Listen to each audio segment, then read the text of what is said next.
Hello sa inyo mga kalods, no. Isang magandang araw po sa inyo, no. Kasama po yung mga kabataan po na mula po sa ina ng lupang pangako, no. Inyong mga kalods ay muli po tayo mag-update po dito sa lugar ng Patag, no. At sa ating mga kaibigan at sa ating mga followers, sa ating mga friends, no, lalo na po sa ating mga ka-vlog ay muli po tayong mag-adventure dito po sa lugar ng Patag, kasama po ng mga kabataan, sa mga teenager. Ay kahit ay medyo tirik ang panahon, ay tayo po guys ay patuloy na mag-adventure at kasama ng mga kabataan na sila po ay kasama sa ating pamasyal dito sa lugar ng Patag. Subalit sa ngayon ay araw ng Sabado, ay ramdam po natin mga kalods na sobra talagang tirik yung init, kahit sabihin natin ay nasa alas 2 po ng hapon.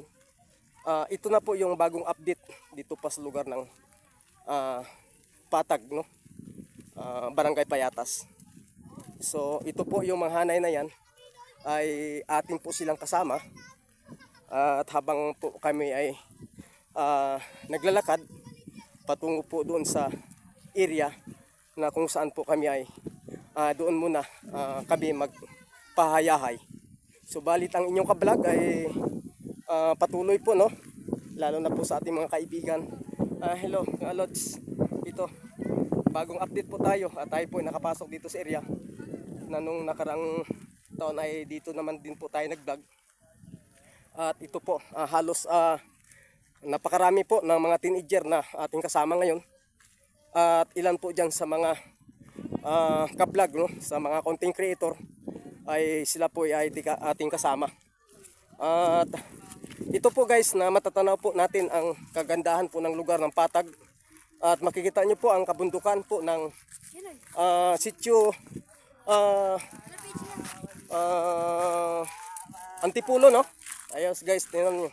Kung nakikita niyo po sa ating YouTube channel at sa ating FB ay anong mga nakaraang buwan ay medyo green na green po yung kapaligiran, at makikita nyo guys ay medyo mas labong ang mga kadamuhan. Subalit sa ngayon ay nakikita natin na unti-unti na lumalagas, no, yung mga dahon, at makikita nyo parang itong area ay unti-unti na magiging isang parang disyerto, no.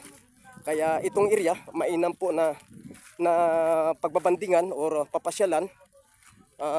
Kaya ito kami ngayong Lods, no. Kalakip na itong mga kabataan na kasama ko po, no. Sila po ay hayahay at excited na sila po ay nakapagdaong kasama ng inyong ka-vlog, no.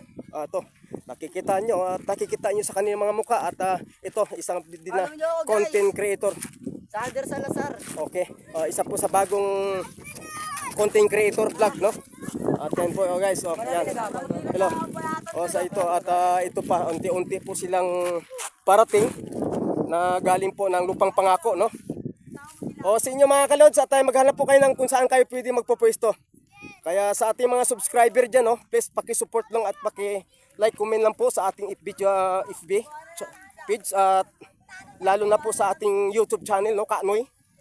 At maraming salamat po sa ating mga kaibigan sa inyong patuloy na pagsusuporta sa akin. At ito na po kami ngayon guys, no. Sobrang init. Grabe. Sige, go lang tayo guys. So nung nakaraang buwan tayo po ay nag-vlog dito, ay talagang medyo ang area ay malabong pa yung mga damo, no. Pero sa ngayon ay ito unti-unti na tumutuyo, no. Ayan. Saan tayo area? Banda. Sa ito, no. Itong buong piyersa na po ng mga ka-teenager ng lupang pangako, no. So yun, no. Ito na kami.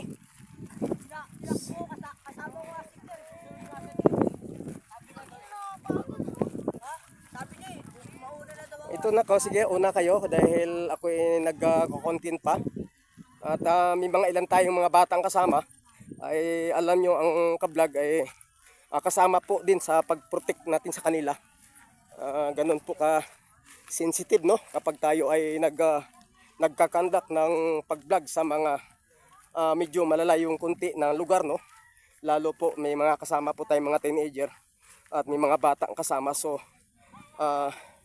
kailangan din po natin sila, no, kasama, at sila po tayo ay maging kaagapay at magbabantay din sa kanila habang tayo din tayo ay nagko-content, no. Kaya sa inyo mga kalode, maraming salamat po muli at God bless po sa lahat.